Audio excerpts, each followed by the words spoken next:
kamieniu stara paproć na chwilę zakwitnie. W ten czas zalśnią jak brylanty kwiaty aksamitne. Kto je znajdzie, kto dostrzeże, zerwie kwiecie białe, ten w nagrodę od Peruna dostanie podarek.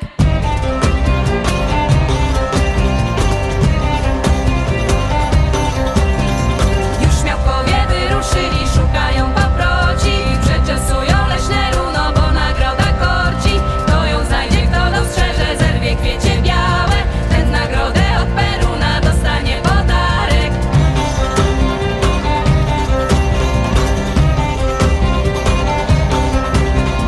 Jednej nocy tętnią życiem wszystkie leśne drogi. Kwiatu szuka człowiek bogaty, parobek ubogi. Kto go znajdzie, kto dostrzeże, zerwie kwiecie białe, ten w nagrodę od Peruna dostanie podarek.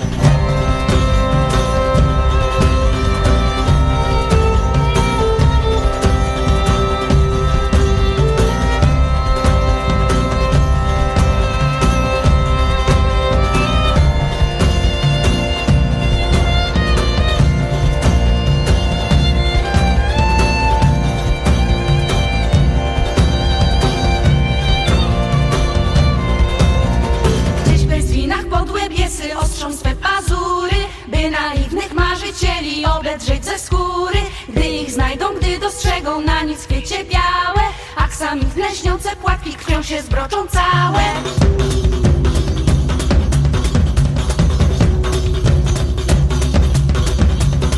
Miłość, zdrowie i bogactwo zapewnią spełnienie. Kwiat paproci ziści każde najskrytsze marzenie. Miłość, zdrowie i bogactwo zapewnią spełnienie. Kwiat paproci ziści każde